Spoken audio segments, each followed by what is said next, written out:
اعوذ باللہ من الشیطان الرجیم بسم اللہ الرحمن الرحیم السلام علیکم ورحمۃ اللہ وبرکاتہ۔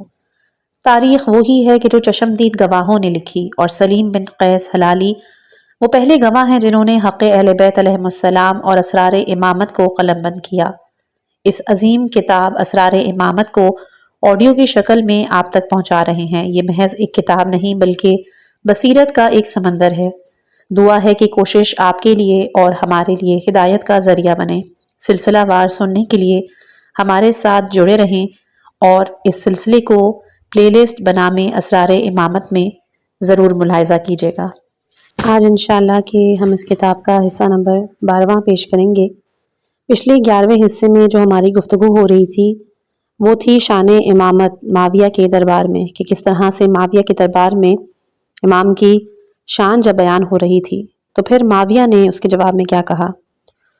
معاویہ نے کہا، اے عبداللہ ابن جعفر، تم نے بہت بڑی بات کہی ہے۔ اگر تمہاری بات سچی ہے پھر تو رسول کی ساری امت ہلاک ہو گئی، خواہ مہاجر ہو یا انصار، سوائے تم لوگوں کے اور تمہارے دوستوں اور مددگاروں کے۔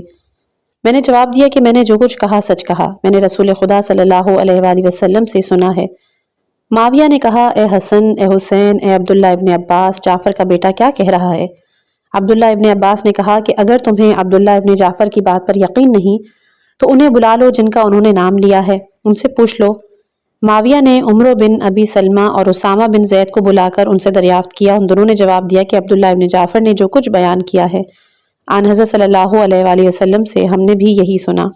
معاویہ نے تمسخر کے طور پر کہا کہ اچھا، امام حسن و امام حسین کے باپ کے بارے میں تو سن لیا، مگر ان کی ماں کے بارے میں میں نہیں سنا۔ میں نے جواب دیا کہ میں نے رسول خدا صلی اللہ علیہ وآلہ وسلم سے سنا ہے، وہ فرماتے تھے کہ جنت عدن میں کوئی گھر میرے گھر سے زیادہ بلند و بزرگ اور عرش خدا سے قریب نہیں۔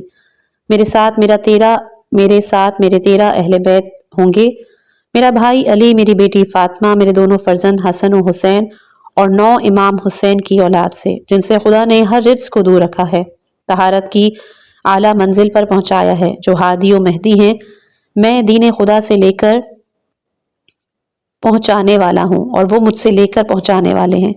وہ مخلوق خدا پر اس کی حجتیں، زمین پر اس کی دلیلیں اور علم کے خزانے اور کانے ہیں۔ جس نے ان کی پیروی کی اس نے خدا کی تابعداری کی، اور جس نے ان کی نافرمانی کی اس نے خدا کی نافرمانی کی۔ زمین ان کے بغیر ایک چشم زدن کے لیے قائم نہیں رہ سکتی، اور نہ ان کے سوا کسی کے لائق ہے۔ وہی امت کو دین کی خبریں سنانے والے، حلال و حرام کا فرق بتانے والے، رضائے خدا کی راہ دکھانے والے، اس کی ناراضگی سے منع کرنے والے ہیں۔ سب کا حکم ایک ہی ہے، نہ ان میں جدائی ہے، نہ فرق، نہ نزاع۔ ان کا آخر اول سے لیتا ہے، میرا لکھایا ہوا اور علی کا لکھایا ہوا ان کے پاس ہوتا ہے۔ وہ قیامت تک ایک دوسرے کے وارث ہوتے رہے ہیں۔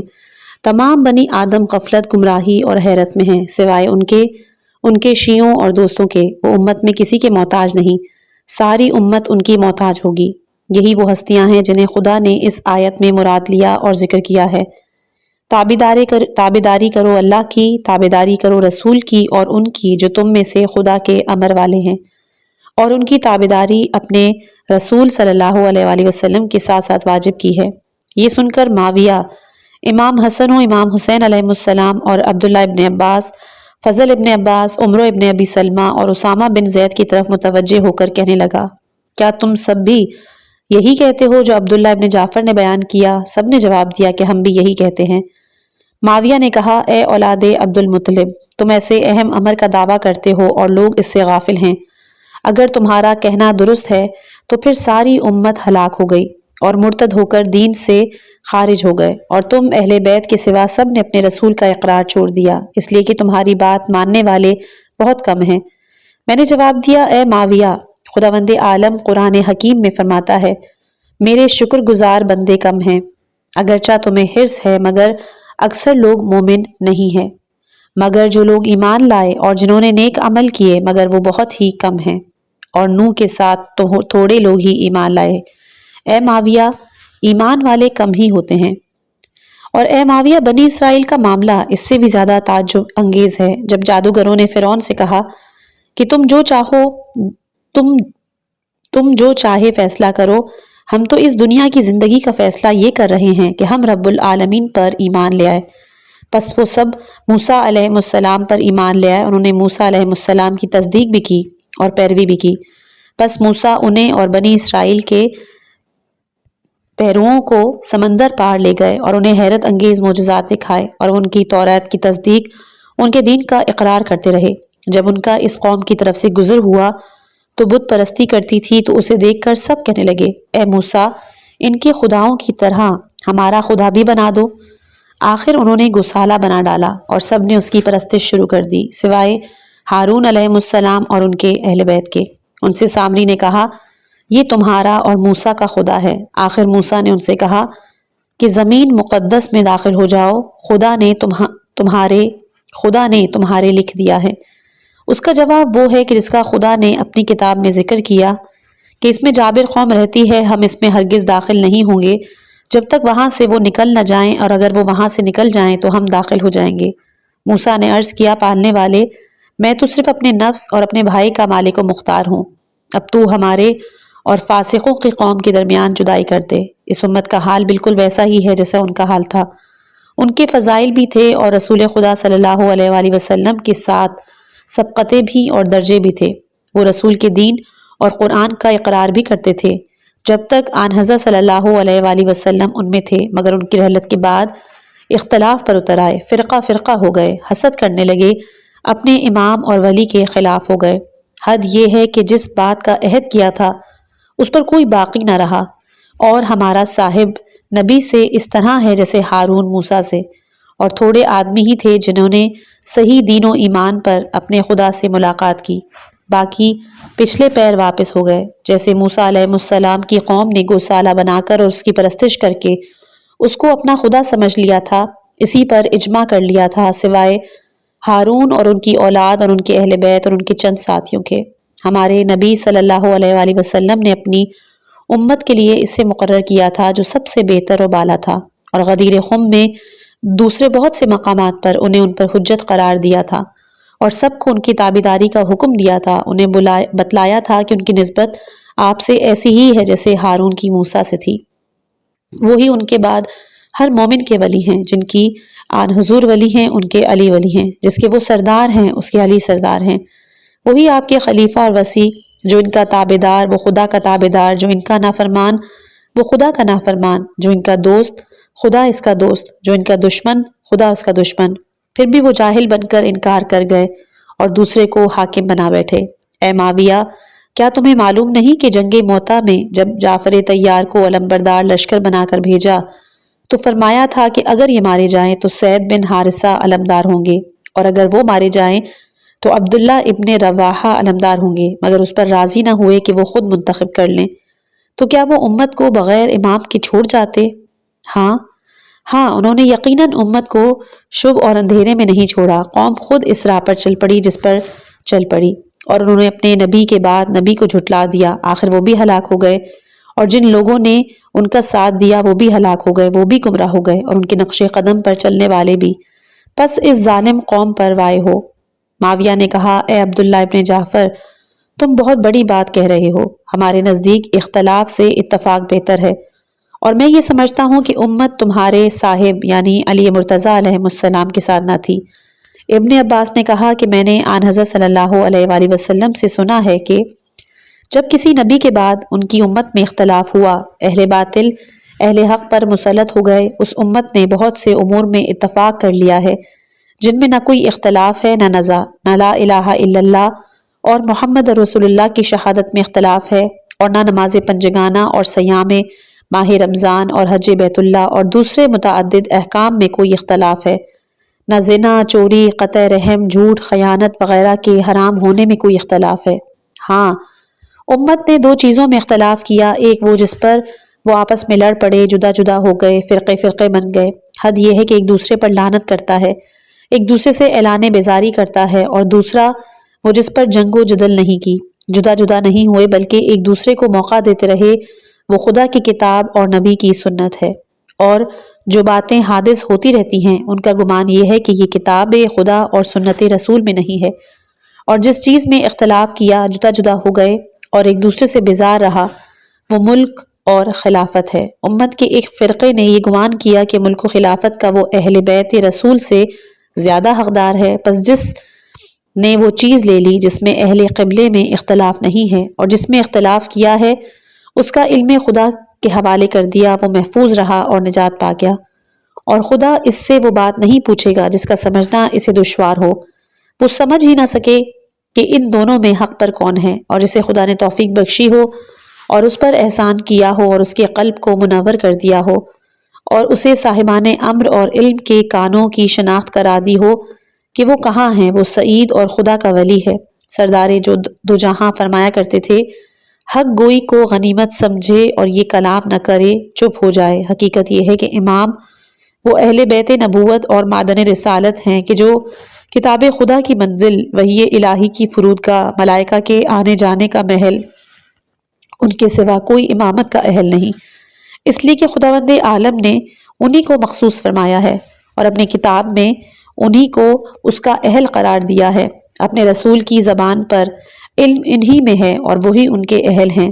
علم کل کا کل انہی کے پاس ہے، ظاہر ہو یا باطن، محکم ہو یا متشابہ، ناسخ ہو یا منسوخ۔ اے معاویہ، عمر ابن خطاب نے اپنے عہد میں مجھے علی ابن ابی طالب علیہ السلام کے پاس بھیج کر یہ پیغام دیا تھا کہ میں قرآن کو ایک مصحف میں جمع کرنا چاہتا ہوں، لہٰذا آپ نے جو قرآن لکھا ہے میرے پاس بھیجیں۔ آپ نے جواب دیا تھا، خدا کی قسم وہ تمہیں نہیں مل سکتا، چاہے تم میری گردن اڑا دو۔ میں نے عرض کی کیوں؟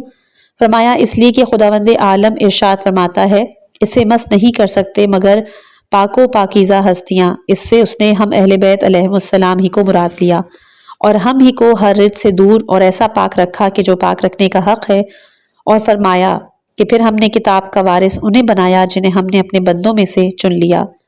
ہم خدا کے چنے ہوئے ہیں، ہمارے لیے اس نے مثالیں بیان فرمائی ہیں، ہم پر وہی خدا نازل ہوئی۔ یہ سن کر عمر غضبناک ہو کر کہنے لگا کہ ابن ابی طالب یہ سمجھتے ہیں کہ ان کے سوا کسی کے پاس علم نہیں، پس جو بھی کچھ نہ کچھ قرآن پڑھتا ہو اسے میرے پاس لے آؤ۔ پھر ان کا یہ طریقہ رہا کہ جب کوئی شخص قرآن پڑھتا اور دوسرا اس کی گواہی دیتا اسے لکھ لیتے، اور جس کی گواہی نہیں ملتی تھی اسے نہیں لکھتے۔ اے معاویہ، جس نے یہ کہا کہ قرآن سے کچھ ضائع ہو گیا وہ جھوٹا ہے، وہ اس کے اہل کے پاس جمع اور موجود ہے۔ پھر عمر نے قاضیوں اور والیوں کو حکم دیا کہ تم خود سوچ و بچار کر کے جو حق سمجھو اس پر عمل کرو۔ پس وہ اور ان کے والی مشکل میں پڑے رہے، اور جب بھی ضرورت پڑتی تھی علی ابن ابی طالب علیہ السلام انہیں خبردار کرتے رہتے تھے۔ ان کے عامل اور قاضی ایک ہی قسم کے مسئلے میں مختلف فیصلے کیا کرتے اور عمر انہیں اجازت دے دیا کرتے تھے، اس لیے خداوند عالم نے انہیں حکمت اور فصل خطاب نہیں مرحمت فرمائی۔ عموماً اہل قبلہ نے سمجھ لیا تھا کہ وہی علم اور خلافت کی کان ہیں، نہ کہ اہل بیت۔ بس ہم خدا سے مدد مانگتے ہیں ان کے مقابلے میں جنہوں نے ان کے حق سے انکار کیا اور لوگوں میں ایسی بنیاد رکھ دی کہ تم جیسے بھی ان سے حجت کر رہے ہو۔ پھر وہ سب کھڑے ہو کر وہاں سے روانہ ہو گئے۔ امیر المومنین علیہ السلام کا خطبہ اور معرفت خداوندی کا مجزن سمندر۔ ابان بن ابی عیاش نے سلیم سے نقل کیا ہے کہ وہ کہتے ہیں کہ آپ کے اصحاب میں سے حمام نامی ایک شخص کھڑا ہو گیا اور وہ بہت عبادت گزار تھا۔ اس نے عرض کیا، اے امیر المومنین، مومنین کی صفات اس طرح بیان کریں کہ گویا میں دیکھ رہا ہوں۔ آپ نے کچھ ٹھہر کے کہا، اے حمام، خدا سے ڈرو، احسان کرو کیونکہ خدا ان کے ساتھ ہے جو پرہیزگار ہیں اور احسان کرتے ہیں۔ حمام نے عرض کی، میں اس خدا کے واسطے آپ سے سوال کرتا ہوں کہ جس نے آپ کو عزت بخشی اور اپنی عطاؤں کے لیے مخصوص کیا اور آپ کو سب سے بڑھ کے شرف عطا کیا ہے، آپ مجھ سے مومنین کے صفات بیان فرمائیں۔ آپ نے کھڑے ہو کر خدا کی حمد و ثنا بیان فرمائی اور حضرت رسول خدا صلی اللہ علیہ وآلہ وسلم اور ان کے اہل بیت علیہ السلام پہ درود بھیجا، اور اس کے بعد فرمایا، خداوند عالم نے جب چاہا مخلوق کو خلق فرمایا، حالانکہ وہ ان کی تابعداری سے بے نیاز، نافرمانی سے بے پرواہ تھا، اس لیے کہ وہ نہ اسے نافرمانوں کے گناہ نقصان پہنچا سکتے تھے اور نہ اطاعت گزاروں کی تابعداری فائدہ دے سکتی تھی۔ بس ان میں ان کی معیشت تقسیم فرمائی اور انہیں مختلف خطوں میں آباد کیا، اور آدم علیہ السلام کو اس لیے اتارا کہ وہ فرمانے خداوندی کے خلاف جس چیز سے انہیں روکا تھا استعمال کر چکے تھے۔ اس دنیا میں مومن وہ صاحب فضیلت ہے جس کا کلام درست، لباس درمیانی، رفتار منکسرانہ اور خدا کی تابعداری کے لیے جھکے ہوئے۔ وہ اس چیز سے آنکھیں بند کر کے گزر گئے جسے خدا نے ان پر حرام کیا۔ ان کے کان علم پر ٹھہرے رہے، انہوں نے اپنے نفسوں کو بلا میں اس طرح اتارا جیسے آسائش میں اترے ہیں، پھر بھی حکم خدا پر راضی ہیں۔ اگر خدا کی طرف سے ان کی موت کا وقت مقرر نہ ہوتا تو چشم زدن کے لیے روحیں ان کی بدنوں میں نہ ٹھہرتی، ثواب کے شوق اور عذاب کے ڈر سے۔ ان کے دلوں میں صرف خدا کی عظمت ہے، اس کے سوا ہر شے اس کی نظروں میں حقیر۔ ان کے لیے جنت اس طرح ہے گویا انہوں نے اسے دیکھا ہے کہ وہ اس میں نعمتیں پا رہے ہیں، جہنم ان کے لیے اس طرح ہے گویا انہوں نے اسے دیکھا ہوا ہے کہ اس میں عذاب کیا جا رہا ہے۔ ان کے دل خزانے ہیں، ان کی حدیں محفوظ ہیں، ان کے جسم لاغر ہیں، ان کی ضروریات بہت کم اور نفس پاک ہیں۔ ان کی نصرت و یاری اسلام میں عظیم ہے۔ انہوں نے چند روز صبر کیا، طویل راحت کے حقدار ہو گئے۔ یہ ہے نفع بخش تجارت کہ جو خدائے کریم نے ان کے لیے فراہم کی ہے۔ دنیا نے ان کا رخ کیا مگر انہوں نے اس کی طرف مڑ کر نہیں دیکھا۔ دنیا نے انہیں دعوت دی لیکن انہوں نے اس کی پرواہ نہ کی۔ رات کو سب بستہ خدا کو یاد کرتے ہیں، ترتیب کے ساتھ اجزائے قرآن کی تلاوت کرتے ہیں، اس سے دلوں کو غمگین کرتے ہیں، اس سے اپنے مرض کا علاج کرتے ہیں۔ ان کا گریہ و بکا پہلوؤں کے زخموں کا درد ان کے غم و اندوہ کو ہیجان میں لاتا ہے۔ جب وہ خدا کی ایسی نشانی سے گزرتے ہیں جس میں شوق دلایا گیا ہو تو تمام میں اس کی طرف متوجہ ہو جاتے ہیں۔ ان کے نفس شوق کی وجہ سے اس طرف کھچے لگتے ہیں، وہ یہ سمجھتے ہیں کہ یہی ان کا مطمع نظر ہے۔ کمرے باندھے ہوئے خدائے جبار کی حمد و ثنا میں مصروف رہتے ہیں اور اپنی پیشانیاں اور ہتھیلیاں، گھٹنے اور پیر اور پہلو زمین پر بچھائے رہتے ہیں۔ ان کے رخساروں پر آنسو بہتے رہتے ہیں، خدا سے فریاد کرتے رہتے ہیں کہ ان کی گردنیں آتش دوزخ سے آزاد ہو جائیں۔ اور جب وہ خدا کی ایسی نشانی سے گزرتے ہیں جس میں ڈرایا گیا ہو تو اس پر اپنے دلوں کے کان اور آنکھیں لگا دیتے ہیں۔ ان کی کھال رستی رہتی ہے، ان کے دل دہل جاتے ہیں اور یہ سمجھتے ہیں کہ جہنم کی آواز اور شور و شغب ان کے اندر برپا ہے۔ دن کے وقت دیکھو تو وہ حلیم، عالم، نیک، پرہیزگار، انہیں خوف خدا نے دنیا سے بیزار کر دیا ہے۔ وہ چکماک کی مانند ہیں، انہیں جو دیکھتا ہے بیمار سمجھتا ہے حالانکہ وہ بیمار نہیں، یا گویا ان کا مزاج ناساز ہے حالانکہ وہ ایک عظیم امر سے خلط ملط ہیں۔ جب ان کے سامنے خدا کی عظمت اور اس کی غیر محدود طاقت کا ذکر ہوتا ہے، ساتھ ساتھ موت اور قیامت کے ہول کا ذکر آتا ہے تو ان کے دل ڈر جاتے ہیں اور ان کا تحمل اضطراب سے بدل جاتا ہے، عقلیں معطل ہو جاتی ہیں اور کھال کانپنے لگتی ہے، اور جب کچھ قرار ملتا ہے تو پاک اعمال کے ذریعے پھر خدا کا رخ کر لیتے ہیں۔ نہ کم عبادت پر راضی ہوتے ہیں، نہ بہت انعام کی طالب۔ وہ اپنے نفسوں کی اصلاح کرتے رہتے ہیں اور اپنے اعمال سے ڈرتے ہیں۔ ان میں ایسا پاک بھی ہے کہ لوگوں کی مدح سے ڈر جاتا ہے، کہتا ہے کہ میں اپنے نفس کا حال دوسروں سے بہتر جانتا ہوں، میرا خدا مجھ سے بھی زیادہ واقف ہے، میرے مالک ان کے کہنے پر میرا مواخذہ نہ کرنا، اور یہ لوگ جیسا گمان کرتے ہیں مجھے اس سے بہتر بنا دے اور میرے وہ گناہ بخش دے جو یہ نہیں جانتے، کیونکہ تو غیب کا جاننے والا اور عیبوں کا چھپانے والا ہے۔ ان میں کسی کی نشانی یہ ہے کہ تم اسی کے دین میں قوت، نرمی میں فراست، یقین پر ایمان، علم کی حرص، فقہ کی سمجھ اور حلم میں علم، بخشش میں رحم دلی، مہربانی میں ہوشیاری، دولت مندی میں میانہ روی، عبادت میں انکسار، بھوک میں قوت برداشت، سختی میں صبر، ستم رسیدہ پر مہربانی، حق میں داد و دہش، کمائی میں نرمی، حلال کی طلب، ہدایت میں خوشی، طمع سے پرہیز، استقلال میں نیکی، خواہش کے وقت ضبط دیکھو گے۔ ناواقف کی تعریف سے دھوکہ نہیں کھاتا، اپنے اعمال کا محاسبہ ترک نہیں کرتا، جو کام کرتا ہے اس میں اپنی ذات کے کام میں سست ہے، تمام اعمال صالحہ بجا لاتا ہے پھر بھی ڈرتا ہے۔ رات شکر خدا میں گزرتی ہے، صبح خوش ہو کر غفلت سے ڈرتا ہے، خدا کے فضل و کرم کی خوشی میں رہتا ہے۔ اگر اس کے نفس کو کوئی کام دشوار بھی معلوم ہو تو نفس کی خواہش پوری نہیں کرتا۔ اس کی خوشی ایسی چیز میں ہے جو ہمیشہ رہے اور طویل ہو، اس کی آنکھوں کی ٹھنڈک اس چیز میں ہے جو لازوال ہو، اس کی توجہ اس پر مرکوز رہتی ہے جو باقی ہو، اس چیز سے اسے پرہیز ہے جو فنا ہو جائے۔ وہ حلم کو علم سے اور علم کو عقل سے ملا لیتا ہے، کسل اس سے دور، ہمیشہ چست و چالاک، امید اس سے قریب، اس کے قدم بہت کم پھسلنے والے، موت کا امیدوار، دل میں خوف خدا، نفس محکم، جہل سے نا آشنا، اس کا امر آسان، اپنے دین پر فریفتہ، خواہش خدا پر توکل، صبر مضبوط، اس کا امر پائیدار، اس کا ذکر بہت، اسے جس چیز کا امین بنا دیا جائے دوستوں سے بھی بیان نہیں کرتا، دشمنوں کی گواہی بھی نہیں چھپاتا، حق کا کوئی کام دکھاوے کے لیے نہیں کرتا، اور نہ حیا سے ترک کرتا ہے، اس سے خیر ہی کی امید ہے، شر اس سے دور ہے، اپنے ظالم کو معاف کر دیتا ہے، جو اسے محروم کر دے اسے عطا کرتا ہے، جو اس سے قطع رحم کرے یہ اس سے صلہ رحم کرتا ہے، نہ کوئی حلم کو ترک کرتا ہے، نہ کسی شک میں جلدی سے کام لیتا ہے، جو عیب اس پر آشکار ہو جائے اس سے منہ پھیر لیتا ہے، جہالت اس سے دور، اس کی بات نرم، حرام مفقود، احسان نزدیک، بات سچ، کام اچھا، خیر کی آمد رہتی ہے، شر بھاگتا رہتا ہے،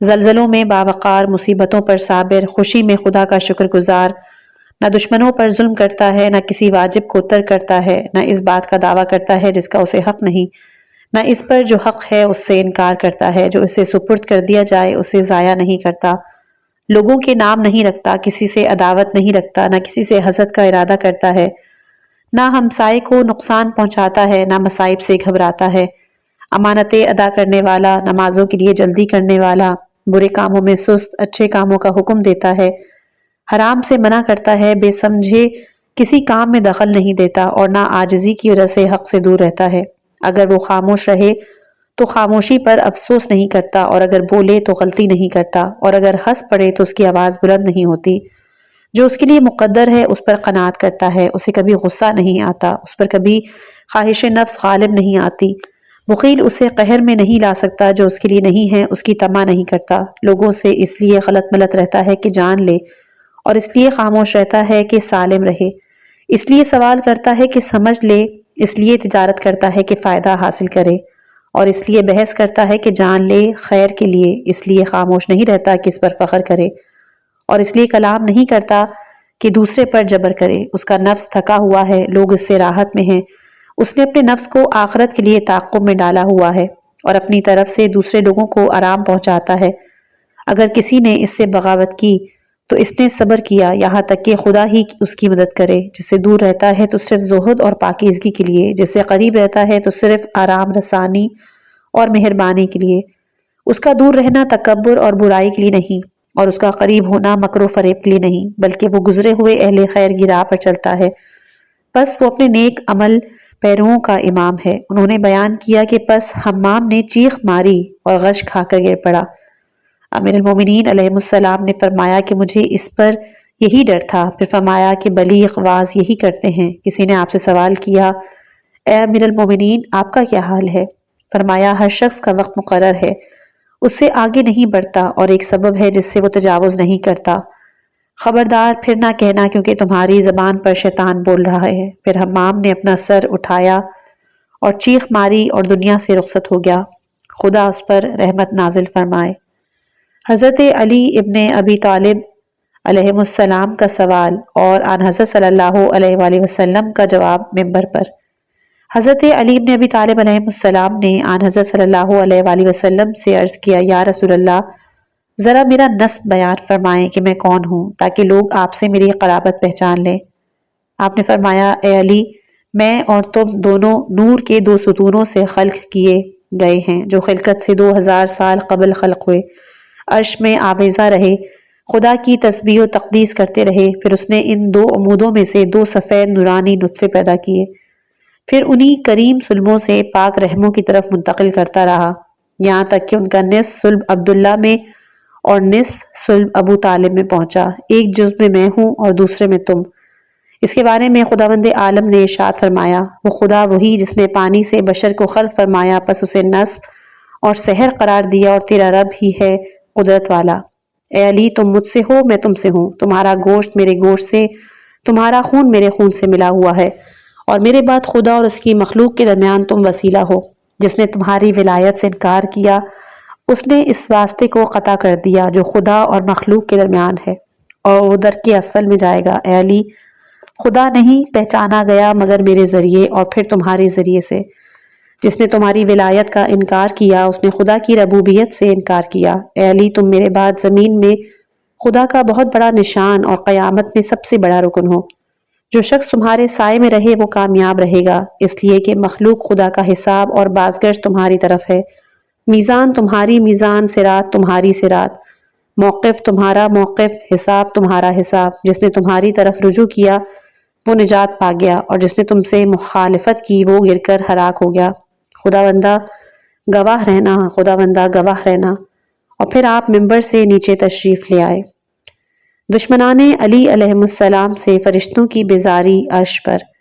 ابان ابن ابی عیاش نے سلیم بن قیس سے نقل کیا، وہ کہتے ہیں کہ میں نے ابو ذر سے عرض کی مجھے ایسی حدیث سنائیں جو میری سنی ہوئی حدیثوں میں سب سے زیادہ تعجب خیز اور میرے مولا کی شان میں ہو۔ انہوں نے کہا کہ میں نے رسول خدا صلی اللہ علیہ وآلہ وسلم سے سنا ہے کہ عرش خدا کے 90 فرشتے ہیں جن کا کام نہ تسبیح ہے نہ عبادت، ان کا کام صرف علی ابن ابی طالب علیہ السلام کی تابعداری ہے، ان کے دشمنوں سے بیزاری اور ان کے شیعوں کے لیے دعائے مغفرت ہے۔ میں نے عرض کی اس کے علاوہ فرمائیں خدا آپ پر رحمت نازل کرے۔ انہوں نے کہا کہ میں نے رسول خدا صلی اللہ علیہ وآلہ وسلم سے سنا ہے، فرماتے تھے کہ جس امت میں بھی کوئی نبی مبعوث ہوتا تھا خداوند عالم علی ابن ابی طالب علیہ السلام کی حجت پیش کرتا تھا، انہیں ان کے بلند ترین درجے کی معرفت پر گواہ کرتا تھا۔ میں نے عرض کیا اور اس کے علاوہ خدا آپ پر رحمت نازل فرمائے؟ انہوں نے کہا ہاں، میں نے حضور اکرم صلی اللہ علیہ وآلہ وسلم سے سنا ہے، وہ فرماتے تھے کہ اگر میں اور علی نہ ہوتے تو خدا کی معرفت نہ ہو سکتی، نہ اس کی عبادت ہوتی، نہ ثواب و عذاب۔ علی اور خدا کے درمیان کوئی پردہ حائل نہیں ہو سکتا، وہ خود خدا اور اس کی مخلوق کے درمیان پردہ ہے۔ سلیم کہتے ہیں میں نے پھر مقداد سے عرض کیا کہ میرے مولا علی علیہ السلام کی شان میں ایسی حدیث سنائیں جو سب احادیث سے افضل ہو۔ مقداد نے کہا کہ میں نے رسول خدا صلی اللہ علیہ وآلہ وسلم سے سنا ہے، فرماتے تھے کہ خدا اپنے ملک میں اکیلا تھا، پھر ہمارے انوار کو خل کر کے اپنی معرفت کروائی اور ان پر اپنا امر فرض کیا اور جنت واجب کی، پھر جس کا دل پاک کرنا چاہا جن ہو یا پھر انس، اسے علی ابن ابی طالب علیہ السلام کی ولایت کی معرفت کرائی، اور جس کے دل کو اندھا چھوڑ دیا اسے ان کی معرفت سے محروم کر دیا۔ اس خدا کی قسم جس کے قبضہ قدرت میں میری جان ہے، آدم کی خلقت اور ان کے جسم میں نفخ روح اور ان کی توبہ قبول کرنے، پھر جنت میں داخل کرنے کا سبب میری نبوت اور میرے بعد اس ذات کی قسم کی جس کے قبضہ قدرت میں میری جان ہے، ابراہیم علیہ السلام کا ملکوت زمین و آسمان کا نظارہ کرنا، انہیں خلیل اللہ کا خطاب عطا ہونا میری نبوت اور میرے بعد علی کی ولایت کے اقرار کی وجہ سے تھا۔ اس خدا کی قسم کہ جس کے قبضہ قدرت میں میری جان ہے، خدا کا موسیٰ علیہ السلام اور عیسیٰ علیہ السلام کو عالمین کے لیے نشانی مقرر کرنا میری نبوت اور میرے بعد علی ابن ابی طالب کی ولایت کے اقرار کی وجہ سے ہے۔ اس ذات کی قسم کہ جس کے قبضہ قدرت میں میری جان ہے، کوئی نبی نہیں بنا مگر میری نبوت اور میرے بعد علی کی ولایت کے اقرار کی وجہ سے، اور مخلوق خدا کی توبہ توجہ کے قابل نہیں مگر خدا کی عبدیت اور میرے بعد علی ابن ابی طالب کی ولایت کے اقرار سے۔ اس کے بعد وہ خاموش ہو گئے۔ میں نے عرض کیا اس کے علاوہ اور فرمائیں، خدا آپ پر رحمت نازل فرمائے؟ انہوں نے کہا ہاں، میں نے آن حضرت صلی اللہ علیہ وآلہ وسلم سے سنا ہے، وہ فرما رہے تھے کہ علی اس امت کے دیان اور شاہد حساب لینے والے ہیں، وہ صاحب سنام اعظم، حق کی روشن راہ تک پہنچانے والے اس کے صراط مستقیم ہیں۔ میرے بعد انہی کے ذریعے گمراہی سے نجات ملے گی اور اندھیرے میں راہ ملے گی، انہی کے ذریعے نجات پانے والے نجات پائیں گے، موت سے پناہ اور نجات ملے گی، گناہ محو ہوں گے، ظلم نابود ہوگا، رحمت نازل ہوگی۔ وہ خدا کی دیکھنے والی آنکھ، سننے والے کان، بولنے والی زبان ہے، اس کی مخلوق میں اور اس کے بندوں پر رحمت کا پھیلا ہوا ہاتھ، زمین و آسمان میں اس کا چہرہ، اس کا کھلا ہوا داہنا پہلو، اس کی مضبوط مستحکم رسی، وہ پائیدار گرہ ہے جو کھل نہیں سکتی، اور اس کا وہ دروازہ ہے جس سے آیا جاتا ہے، اور اس کا وہ گھر ہے کہ جو اس میں داخل ہوا محفوظ ہو گیا۔ ان کا علم صراط پر بلند ہوگا، اور جو اسے پہچان لے گا نجات پا کر داخل جنت ہوگا، اور جو انکار کرے گا دوزخ میں گر جائے گا۔ ابان نے سلیم سے نقل کیا کہ وہ کہتے ہیں کہ میں نے سلمان فارسی سے سنا کہ وہ کہہ رہے تھے کہ علی مرتضیٰ علیہ السلام خدا کا دروازہ ہے، جسے خدا نے کھول رکھا ہے، جو اس میں داخل ہو گیا وہ مومن ہو گیا، اور جو اس سے نکل گیا وہ کافر ہو گیا۔ وفات رسول صلی اللہ علیہ وآلہ وسلم کے بعد اہل بیت علیہ السلام پر مظالم کے انبار۔ ابان بن ابی عیاش نے سلیم بن قیس سے نقل کیا کہ وہ کہتے ہیں کہ میں عبداللہ بن عباس کے گھر میں ان کے پاس تھا، اور ہمارے ساتھ شیعان علی کی ایک جماعت تھی، اور وہ ہم سے حدیثیں بیان کر رہے تھے۔ من جملہ انہوں نے بیان کیا کہ اے میرے بھائیوں، ابھی رسول خدا صلی اللہ علیہ وآلہ وسلم قبر میں نہیں اتارے گئے تھے کہ لوگوں نے عہد توڑ دیا اور مرتد ہو گئے، مخالفت پر آمادہ ہو گئے۔ علی ابن ابی طالب علیہ السلام ان کے غسل و کفن و دفن میں مصروف تھے، یہاں تک کہ غسل کفن ہنود سے فارغ ہو گئے، قبر میں دفن کر دیا، پھر قرآن مجید جمع کرنے میں مشغول ہو گئے، اور رسول خدا صلی اللہ علیہ وآلہ وسلم کی وصیت کی وجہ سے ان لوگوں سے بے پرواہ رہے۔ ان کا مقصد ملک حاصل کرنا نہ تھا، اس لیے کہ آن حضرت صلی اللہ علیہ وآلہ وسلم نے انہیں قوم کے حال سے مطلع فرما دیا تھا۔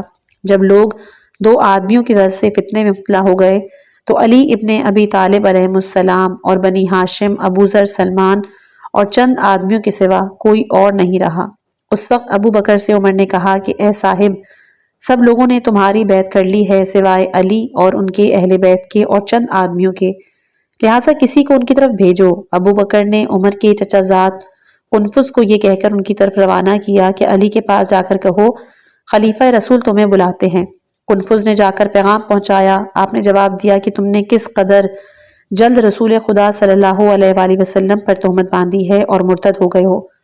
خدا کی قسم، رسول خدا صلی اللہ علیہ وآلہ وسلم نے میرے سوا کسی کو خلیفہ نہیں مقرر کیا۔ اے قنفذ، واپس جاؤ اور تم تو صرف پیغام رساں ہو، ان سے کہہ دو کہ علی مرتضیٰ کہہ رہے ہیں کہ رسول خدا صلی اللہ علیہ وآلہ وسلم نے تمہیں خلیفہ نہیں بنایا، اور تم خوب جانتے ہو کہ رسول خدا صلی اللہ علیہ وآلہ وسلم کا خلیفہ کون ہے۔ قنفذ نے واپس آ کر ابو بکر کو علی مرتضیٰ علیہ السلام کا پیغام پہنچا دیا۔ ابو بکر نے کہا کہ علی سچ کہتے ہیں، مجھے رسول خدا نے خلیفہ نہیں بنایا۔ یہ سن کر عمر کو غصہ آیا اور جسد کر کے کھڑے ہو گئے۔ ابو بکر نے کہا اے عمر، بیٹھ جاؤ۔ پھر قنفذ سے کہا کہ علی مرتضیٰ علیہ السلام کے پاس جا کر یہ کہو کہ امیر المومنین ابو بکر آپ کو بلاتے ہیں۔ قنفذ نے پھر علی مرتضیٰ علیہ السلام کے پاس جا کر ابو بکر کا پیغام پہنچایا۔ یہ سن کر آپ نے کہا خدا کی قسم، انہوں نے جھوٹ کہا ہے، واپس جا کر ان سے کہہ دو کہ تم نے وہ نام رکھا ہے جو تمہارا نہیں، کیونکہ تمہیں معلوم ہے کہ امیر المومنین تمہارے سوا اور ہے۔ قنفذ نے واپس جا کر دونوں کے جواب دیا۔ یہ سن کر عمر غصے سے اچھل پڑے، کہنے لگے کہ واللہ میں ان کی سستی اور رائے کی کمزوری خوب جانتا ہوں، انہیں قتل کیے بغیر ہمارا امر ممکن نہ ہوگا، مجھے چھوڑو کہ ان کا سر کاٹ کر لے آؤں۔ ابو بکر نے کہا بیٹھ جاؤ۔ جب وہ نہ مانے تو ابو بکر نے انہیں قسم دی، پھر بیٹھ گئے۔ پھر ابو بکر نے قنفذ سے کہا کہ تم جا کر کہو کہ آپ کو ابو بکر بلاتے ہیں۔ قنفذ نے جا کر پیغام پہنچایا۔ علی مرتضیٰ علیہ السلام نے جواب دیا کہ ان سے کہہ دو میں بہت مصروف ہوں اور میں اپنے خلیل اور بھائی کی وصیت ترک نہیں کر سکتا، جس بات پر تم نے اجتماع کیا ہے وہ ظلم ہے۔ قنفذ نے واپس جا کر جواب سنایا تو پھر عمر اچھل کر غصے میں کھڑے ہو گئے۔ خالد بن ولید اور قنفذ کو حکم دیا کہ لکڑیاں اور آگ لے آؤ۔ پھر عمر نے حضرت علی علیہ السلام کے دروازے پر جا کر عین اس وقت کہ جب فاطمۃ الزہرا سلام اللہ علیہا رسول خدا صلی اللہ علیہ وآلہ وسلم کے غم میں سر کے بال کھولے ہوئے دروازے کے ساتھ گریا اور بکا کر رہی تھی، دروازہ ہلا کے آواز دی، اے ابن ابی طالب، دروازہ کھولو۔ فاطمۃ الزہرا سلام اللہ علیہا نے فریاد کی، اے عمر، تمہارا ہم سے کیا مطلب ہے کہ اس حالت میں بھی ہمیں نہیں چھوڑتے؟ عمر نے کہا دروازہ کھولو ورنہ اسے جلا کر تم پر گرا دوں گا۔ فاطمۃ الزہرا سلام اللہ علیہا نے فرمایا، اے عمر، تم خدائے عز و جل سے نہیں ڈرتے؟ میرے گھر میں گھستے ہو، میرے مکان پر ہجوم کرتے ہو۔ عمر نے واپس ہونے سے انکار کر دیا اور آگ منگوا کر دروازے میں لگا دی اور جلا کر اسے دھکیل دیا۔ فاطمۃ الزہرا سلام اللہ علیہا نے فریاد کی، اے بابا، اے خدا کے رسول۔ عمر نے نیام سے تلوار نکال لی اور آپ کے پہلو پر ماری۔ جب وہ ہائے بابا کہہ کے فریاد کرنے لگی، یہ دیکھ کر علی مرتضیٰ دوڑ پڑے، عمر کی ہنسلیاں پکڑ کر زمین پر دے مارا، ان کی ناک اور گردن زخمی کر دی، ارادہ کیا کہ انہیں قتل کر دیں کہ یکایک رسول خدا کا ارشاد اور صبر کے لیے ان کی وصیت یاد آ گئی۔ فرمایا اس خدا کی قسم کہ جس نے حضرت محمد مصطفیٰ صلی اللہ علیہ وآلہ وسلم کو نبوت کا شرف بخشا ہے، اے ابن ضحاک، اگر خدا کی قضا مقرر نہ ہوتی تو دیکھ لیتا کہ تو میرے گھر میں داخل نہیں ہو سکتا تھا۔ عمر نے فریاد شروع کر دی، لوگ دوڑ پڑے، گھر میں گھس آئے۔ خالد بن ولید نے چاہا کہ تلوار کھینچ کر فاطمۃ الزہرا سلام اللہ علیہا پر وار کرے کہ علی مرتضیٰ نے اس پر تلوار اٹھائی، اس نے آپ کو قسم دے کے جان بچائی۔ اتنے میں مقداد، سلمان، ابو ذر، عمار یاسر اور بریدہ اسلمی بھی پہنچ گئے۔ علی مرتضیٰ علیہ السلام کی مدد کے لیے گھر میں داخل ہوئے۔ قریب تھا کہ فتنہ برپا ہو جاتا، بس علی مرتضیٰ علیہ السلام کو گھر سے نکالا گیا۔ ان کے پیچھے اور لوگ تھے، ان کے پیچھے سلمان، ابو ذر، مقداد، عمار، بریدہ تھے، اور وہ یہ فرما رہے تھے کہ تم لوگوں نے کس قدر جلد رسول خدا سے خیانت کی، وہی پرانے بغض نکالے کہ جو سینوں میں پوشیدہ تھے۔ بریدہ بن خصیب اسلمہ نے کہا، اے عمر، تم نے رسول کے وصی ان کی بیٹی پہ حملہ کیا ہے، تم انہیں مارتے ہو، حالانکہ تم وہی ہو جنہیں قریش پہچانتے ہیں جو کچھ تم ہو۔ یہ سن کر خالد بن ولید نے تلوار نکال لی کہ بریدہ کو قتل کرے۔ عمر اس سے لٹک گئے، اسے روک لیا، پھر وہ سب علی کے ہمراہ ابو بکر تک پہنچے غصے میں بھرے ہوئے۔ جب ابو بکر نے انہیں آتے دیکھا تو چیخ کر کہا، ان کے لیے راستہ خالی کر دو۔ علی مرتضیٰ علیہ السلام نے فرمایا، کس قدر جلد تم نے اپنے نبی کے اہل بیت پر حملہ کیا، اے ابو بکر، کس حق سے، کس میراث سے، کن خدمات پر تم لوگوں کو اپنی بیت پر اکسا رہے ہو؟ کیا کل تم نے رسول خدا کے حکم سے میری بیعت نہیں کی تھی؟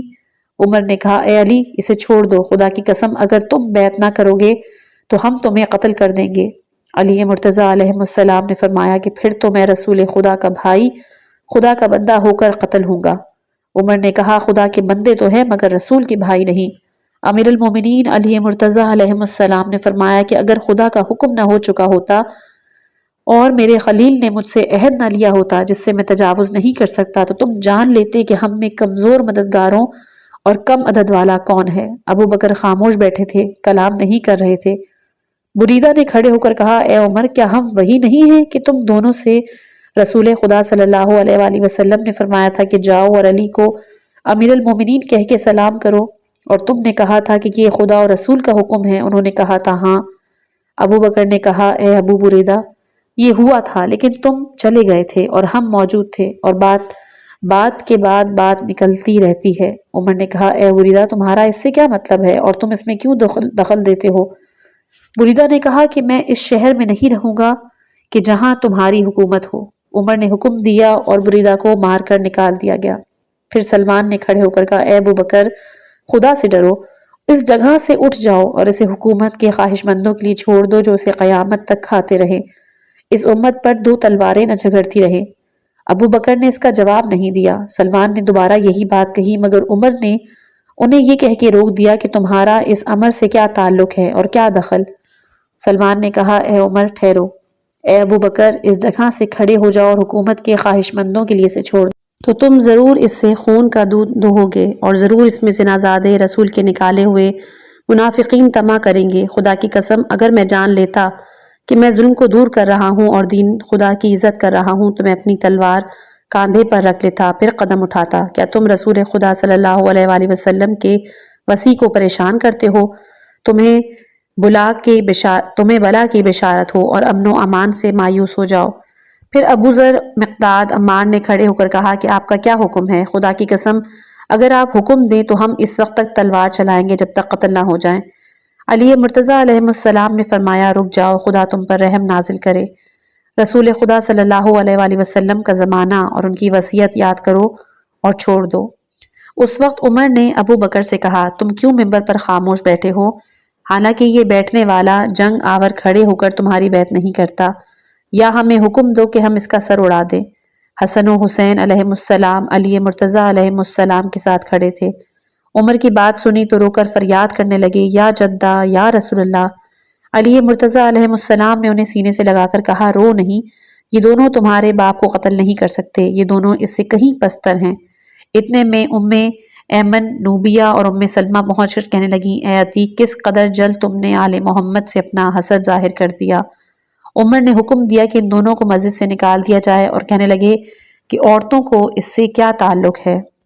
پھر فاطمۃ الزہرا سلام اللہ علیہا کو اطلاع ملی کہ ابو بکر نے فدق پر قبضہ کر لیا ہے، پس وہ بنی ہاشم کی عورتوں کے ساتھ نکلی اور ابو بکر کے پاس آ کے فرمایا، اے ابو بکر، تم چاہتے ہو کہ وہ زمین بھی لے لو جو رسول خدا صلی اللہ علیہ وآلہ وسلم نے میرے لیے مقرر کی تھی، اور انہوں نے مجھے وہ زمین بخشی تھی جو مسلمانوں نے لشکر کشی کر کے نہیں حاصل کی تھی۔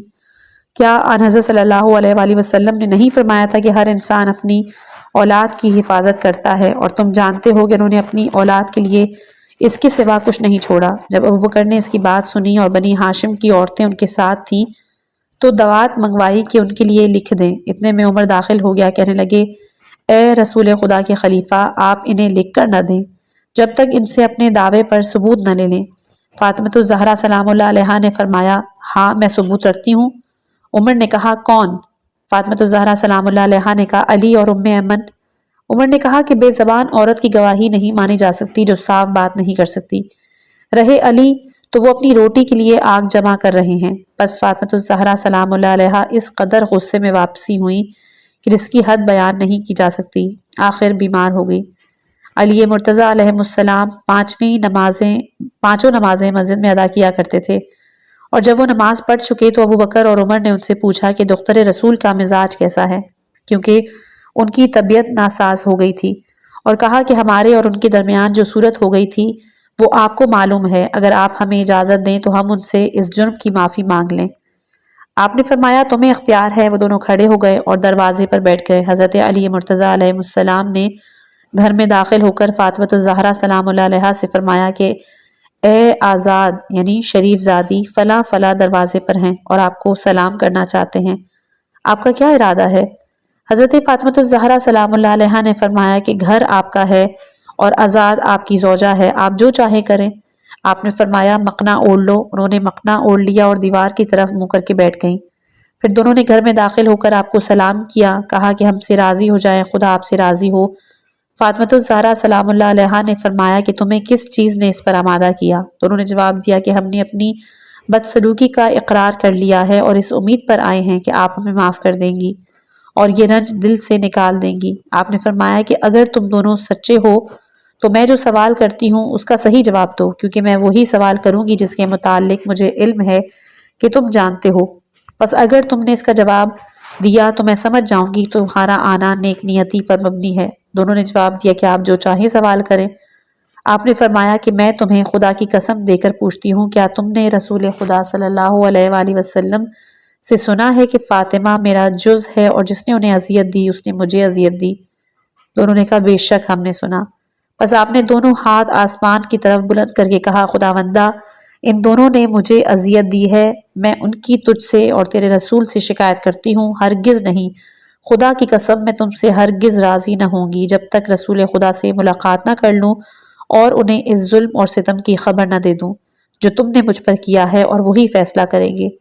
وہ کہتے ہیں کہ اس وقت ابو بکر واویلا کرنے اور پھوٹ پھوٹ کر رونے لگا۔ یہ دیکھ کر عمر کہنے لگا، اے رسول کے خلیفہ، آپ ایک عورت کے کہنے پر رو رہے ہیں؟